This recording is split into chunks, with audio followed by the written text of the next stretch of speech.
Et salut toi et bienvenue dans ce podcast Bouffe-moi ce bouquin où on parle culture, littérature et tout ce qui s'en rapproche de près ou de loin. Si tu veux soutenir le podcast, ça se passe sur ma page Tipeee ou Utip et laisse-moi remercier Lady Muse et Olivier qui sponsorisent l'épisode d'aujourd'hui grâce à leurs dons. Depuis ces dernières années, avec l'émergence de la télé-réalité, on s'est habitué à voir des clashs de partout, des gens régler leurs comptes publiquement et avec les réseaux sociaux, ce sont maintenant des inconnus qui s'insultent copieusement sur internet. Tu penses que tout ça est récent ? Que nenni, détrompe-toi bien parce que les clashs entre célébrités ça date pas d'hier et aujourd'hui je vais te présenter 3 gros clashs d'auteurs avec des punchlines de la mort qui tue. Premier clash, Voltaire versus Rousseau. Alors normalement je ne t'apprends pas grand chose si je te dis que les deux Gugus ne pouvaient pas se voir en peinture. Mais est-ce que tu sais d'où vient cette haine qu'ils se vouaient mutuellement ? Tout oppose les deux hommes. Alors on va taper dans le cliché, mais tu vas voir qu'on peut difficilement faire plus caricatural. Voltaire, c'est le mec riche à qui tout réussit. Bourgeois, bon élève durant son enfance, il devient vite un poète reconnu et courant derrière la renommée au point où on le voit souvent à la cour du roi.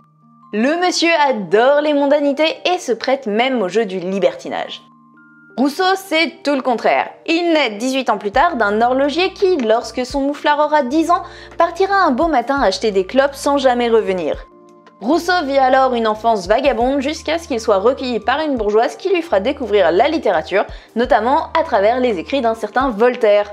Même s'il batifole avec sa dame, Rousseau est pas vraiment ce qu'on fait de plus sociable et déteste la société. Pour lui, les richesses devraient appartenir au peuple et non à une quelconque élite. 2 salles, 2 ambiances. Et ça, les deux vont clairement l'inscrire noir sur blanc vu qu'ils s'amusent à s'envoyer des lettres assez salées. Voltaire commente les œuvres de Rousseau en disant « On n'a jamais employé tant d'esprit à vouloir nous rendre bêtes. Il prend envie de marcher à 4 pattes quand on lit votre ouvrage. » Lorsque Rousseau clame qu'il faut abolir la propriété, Voltaire réplique « Voilà la philosophie d'un gueux qui voudrait que les riches fussent volés par les pauvres. » Alors dit comme ça, on dirait vraiment que c'est Voltaire qui enchaîne Rousseau, mais ne t'en fais pas, le Benjamin a lui aussi du répondant puisqu'il dit de Voltaire « Je le haïrais davantage si je le méprisais moins ». Et dans les dents, le vioque. On est clairement sur une guéguerre générationnelle. Et ça va aller même plus loin puisque Voltaire va se mettre à reprocher à Rousseau d'avoir abandonné ses 5 enfants. Et ça, Rousseau, il le garde en travers de la gorge au point où il se sent obligé de se justifier dans ses confessions. Clairement, les deux vont passer leur vie à se tirer dessus et faut croire que ça maintient en vie parce que même s'ils ont 18 ans d'écart, ils vont mourir tous les deux la même année à 2 mois l'un de l'autre. Faut croire que Rousseau n'avait vraiment plus aucune raison de vivre lorsque son ennemi a cassé sa pipe. Ironie du sort, ils reposent tous les deux au Panthéon, l'un en face de l'autre pour l'éternité. Deuxième clash, Camus versus Sartre. Pareil, la mésentente est un peu de notoriété publique, mais est-ce que tu savais qu'à la base, ils étaient méga potes ? Et oui, là on part sur une trahison à la amour, gloire et beauté. En gros, les deux types se retrouvent souvent pour boire un café ensemble et philosopher un peu vu que ce sont de grands philosophes. Avant ou après le lait, les céréales, tu dirais que la robe elle est blanche et or ou bleu et noir ?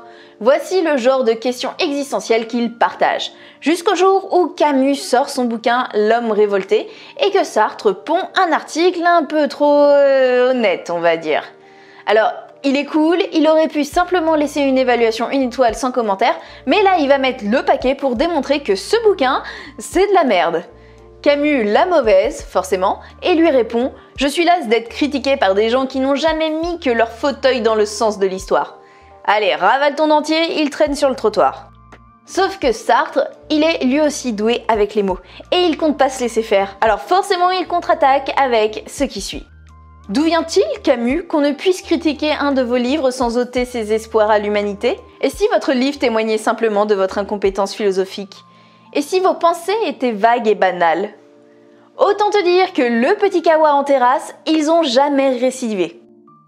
Troisième clash, Flaubert versus Hugo. Bon, je pourrais faire une vidéo entière sur les clashs que Hugo a eu avec ses contemporains parce qu'il n'était pas méga aimé le type. Et si tu veux en savoir plus sur lui, j'ai fait un épisode sur le Gugus que tu peux retrouver sur ma chaîne. En tout cas, j'ai décidé de te parler de son clash avec Flaubert parce qu'il m'a fait marrer. En gros, quand Hugo sort Les Misérables, il s'en prend un peu plein la gueule parce que ça plaît pas à tout le monde, normal. Mais au moins, il peut compter sur ses amis comme Flaubert qui encens publiquement son œuvre. D'ailleurs, il en fait tant l'éloge qu'Hugo décide de lui envoyer une lettre pour le remercier. Quelle ne fut pas sa surprise lorsqu'il a reçu la réponse suivante. Les Misérables est immonde et inepte. Cela prouve qu'un grand homme peut être un sot. C'est-à-dire, là, Hugo, il comprend très bien que le monsieur, il a pas du tout aimé Les Misérables et que son 5 étoiles que Flaubert a mis sur Babelio, c'était que du mensonge. Alors, qu'est-ce qu'on fait quand on est un grand homme mature et érudit? On balance la carte du miroir, c'est celui qui dit qui est. Et là, Hugo lui répond qu'il s'en fout parce que, de toute façon, lui aussi, il a menti à Flaubert et c'est lui le premier qui n'a pas aimé Madame de Bovary et qui n'a pas osé lui dire. Un vrai bac à sable, comme quoi les querelles entre auteurs, ça date vraiment pas d'hier. Voilà, c'est tout pour aujourd'hui, j'espère que ce petit épisode t'aura plu. En tout cas, je te dis à la semaine prochaine, je t'embrasse fort, c'était Mélanie.